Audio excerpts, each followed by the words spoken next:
Assalamu alaikum dear viewers. How are you all? I hope you're great. I am Adan Khan and you're watching English Formal Literature and Linguistic. Dear viewers, आज की video का जो हमारा topic है वो है how a man for all season play is a romantic tragedy.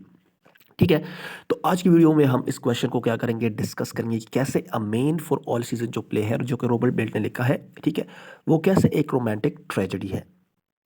ठीक है, लेकिन सबसे पहले हम जो है रोमांटिक ट्रेजेडी की एक जनरल सी डेफिनेशन को देख लेते हैं और अपना कॉन्सेप्ट जो है इस जेनरा इस प्ले के रिगार्डिंग अपना कॉन्सेप्ट क्लियर कर लेते हैं कि ये किस टाइप का जो है प्ले होता है, ड्रामा होता है, ये किस टाइप का जो है जेनरा है इंग्लिश लिटरेचर में। तो ये इसकी एक जनरल सी डेफिनेशन है, a romantic tragedy is a genre of storytelling that combines elements of both romance and tragedy. ठीक है, इसमें क्या होगा, इसमें दोनों को एलिमेंट्स जो होंगे वो कंबाइन आपको मिलेंगे, रोमांस के भी ट्रेजेडी के भी। ठीक है, रोमानियत की भी और अलमिया की भी। ठीक है, it typically involves a central love story between two characters that is marked by intense emotions and conflicts. और इसमें मतलब स्टोरी में जो एक क्या होता है, एक सेंट्रल लव स्टोरी होती है दो कैरेक्टर्स के दरमियान, और इनके दरमियान क्या होता है, इंटेंस इमोशंस होती हैं और कन्फ्लिक्ट्स होती हैं, बहुत सारे जो है ऑब्स्टिकल जो है इनको फेस करने पड़ते हैं। ठीक है, offer resulting in tragic flaw, और जब ट्रेजिक आउटकम आता है तो क्या होता है कि एक रोमांटिक ट्रेजेडी में क्या होता है, the characters passionate love for each other becomes entangled with obstacles. ठीक है, और इसमें क्या होता है, रोमांटिक ट्रेजेडी में कैरेक्टर जो होते हैं वो एक दूसरे के लिए बहुत ज़्यादा फैशनेट हो जाते हैं। ठीक है, और जो ऑब्स्टिकल्स होते हैं उनका क्या करते हैं, उनका सामना करते हैं। और वो ऑब्स्टिकल जो होते हैं मतलब फोर्सेस होती है, एक्सटर्नल हो या इंटरनल स्ट्रगल्स में हो। ठीक है, और ये जो है इसके बाद जब आउटकम जो एक ट्रेजिक आउटकम आता है तो इसके बाद क्या होता है कि ये हीरो जो होता है, प्रोटैगनिस्ट होता है, वी कैन से बोथ, ठीक है, या दोनों जो कैरेक्टर्स होते हैं इनमें, ठीक है, मेन कैरेक्टर्स होते हैं, वो मतलब एक अनफॉर्चुनेट इवेंट्स जो है वो एक सीरीज़ जो है उनको वो फेस करता है। ठीक है, और लास्ट में क्या होता है, इसकी एंडिंग जो होती है वो बहुत सोरो होती है, मतलब अब्सुर्दगी वाली होती है, या तो लॉस हो जाता है या डेथ। ठीक है, या तो इसका बहुत बड़ा जो है एक नुकसान हो जाता है, या ऐसा होता है कि उसको उसके जो है लास्ट में क्या हो जाती है, डेथ हो जाती है। तो इस तरह की प्ले को जो है जेनर ऑफ मतलब लिटरेचर को, इंग्लिश लिटरेचर को हम कहते हैं रोमांटिक ट्रेजेडी। अब बात करेंगे, आपका कॉन्सेप्ट क्लियर हो गया होगा कि रोमांटिक ट्रेजेडी किस टाइप का जो है जेनर होता है, प्ले होता है। ठीक है, अब चलते हैं हम अपने जो है मेन टॉपिक की तरफ कि how a man for all season a play is a romantic tragedy, कि कैसे एक रोमांटिक ट्रेजेडी है। ठीक है, अब हम इसको डिस्कस करेंगे। डियर व्यूअर्स, आज का जो हमारा टॉपिक है वो है कि अ man for all season play drama जो है ये कैसे एक रोमांटिक ट्रेजेडी है।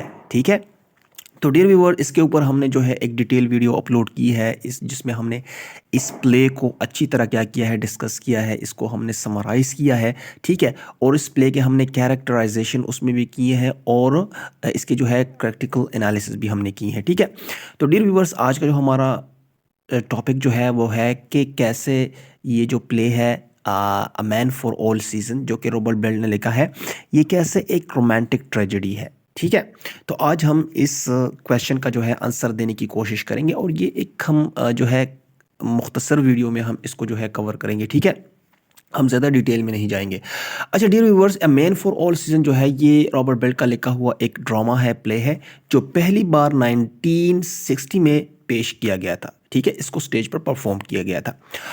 अगरचे इसे आम तौर पर एक जो है तारीखी ड्रामा भी समझा जाता है, लेकिन इसमें जो है रोमांटिक और ट्रेजेडी की जो है अनासर भी पाए जाते हैं। ठीक है, अच्छा dear viewers, a man for all season जो है इसमें अगर हम देखें तो रोमांटिक पहलू जो है वो सर थॉमस मूर और इनकी जो दूसरी बीवी लेडी एलिस मूर के दरमियान जो ताल्लुकात है इसके ज़रिए जो है ये उभरता है। ठीक है, अब इनका जो रिश्ता है सर थॉमस मूर का और लेडी एलिस का जो इसकी बीवी है, ठीक है, वो अगर हम देखें वो एक मोहब्बत का रिश्ता होता है, ताउन का रिश्ता होता है, एक दूसरे को ये अच्छी तरह जो है समझ सकते हैं। ठीक है, और बेसिकली ये इन चीज़ों को क्या करता है, अक्कासी करता है। ठीक है, मोहब्बत का, ताउन का, समझ का। ठीक है, अब सर थॉमस मूर का मतलब जो थे वो बहुत एक अपने उसूलों पर एक अटल जो थे, ठीक है, अटल बंदे थे।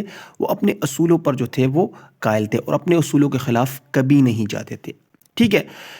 तो अब सर थॉमस मूर जो है वो समझौता करने से इनकार करता है, जो कि किंग हेनरी की बात वो नहीं मानता, ठीक है। वो समझौता करने से क्या करता है, इनकार करता है। और इसी वजह से इसको जो है कई जो है वो चैलेंजेस जो है वो दरपेश आती हैं, कई जो है इसको जो है बहुत इसकी मतलब लाइफ जो होती है वो बहुत ज़्यादा टफ हो जाती है, ठीक है। तो अगर हम बात करें तो यहाँ पर जो है इन सारे चैलेंजेस के बाद, इन सारे जो है दुश्वारियों के बाद, ठीक है, इसके बावजूद इनका जो ये रिश्ता होता है ये बहुत मजबूत होता है, ठीक है। मतलब इनका जो है वाइफ हस्बैंड का जो एक रिश्ता है, ठीक है, सर थॉमस मूर और लेडी एलिस का, ठीक है, जो इनकी वाइफ है। अब इनकी मोहब्बत को सर थॉमस मूर के लिए एक सुकून और ताकत के तौर पर देखा गया है, ठीक है। क्यों ना इसे बादशाह और इसके दरबार की तरफ से बेपनाह दबाव का सामना करना पड़ता है, लेकिन फिर भी इसकी वाइफ जो होती है वो सर थॉमस मूर के साथ खड़ी होती है, ठीक है, और इसको काफ़ी सपोर्ट देती है, ठीक है। तो यहाँ पर जो थे ये कुछ पहलू थे रोमांटिक जो है प्ले की, ठीक है।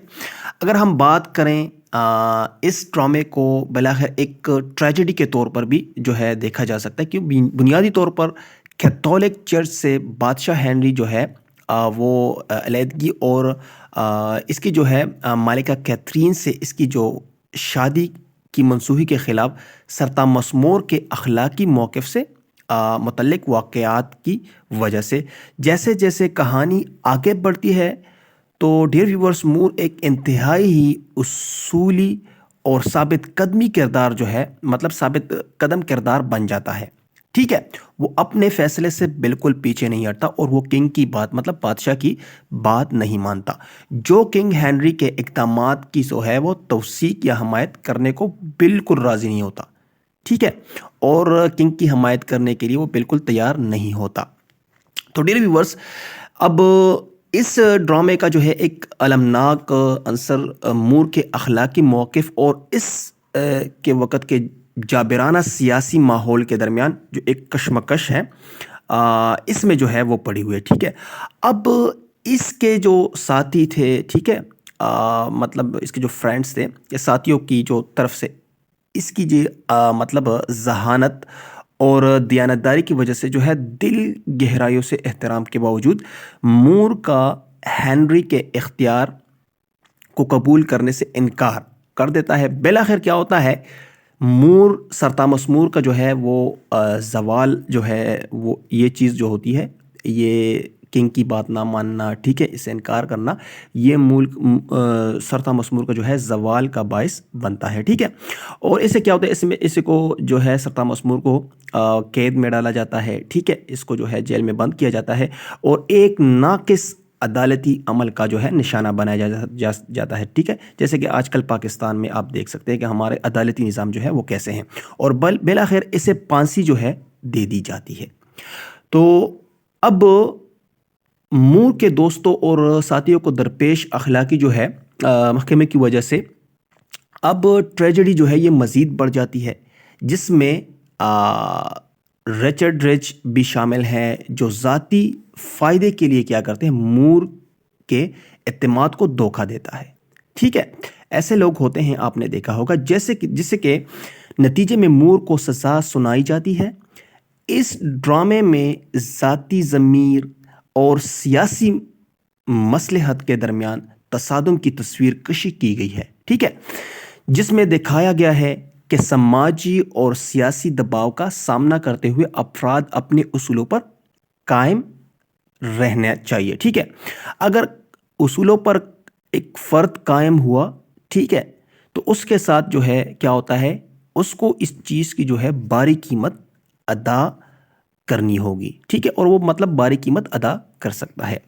अब अगर हम इसका खुलासा देखें तो कुछ इस तरह है कि ये अ मैन फॉर ऑल सीज़न को जो है एक रोमांटिक ट्रेजेडी जो है ये समझा जाता है। क्यों ना, ये सियासी तौर पर मुखालिफ माहौल में मूर के अटल उसूलों के जो है अलमनाक नताइज की अक्कासी करते हुए सरता मसमूर और जो इनकी अहलिया है, बीवी है, के दरमियान पाए जाने वाली मोहब्बत को तलाश करता है। ठीक है, ये ड्रामा मोहब्बत, वफादारी, ज़ाती अखलाकियात और तारीख़ के एक हंगामा खेज़ दौर की समाजी दबाव के दरमियान तनाज़ात को उजागर करता है। ठीक है, तो डियर व्यूअर्स, इसीलिए इसको जो है रोमांटिक ट्रेजेडी समझा जाता है। ठीक है, तो आई होप कि आज की वीडियो में आपने काफ़ी कुछ सीखा हो और आपका जो कॉन्सेप्ट है वो क्लियर हो गया होगा कि कैसे हम कैसे जो ये प्ले जो है man for all season is a romantic tragedy. ठीक है, सो सी यू नेक्स्ट वीडियो। अल्लाह हाफिज़।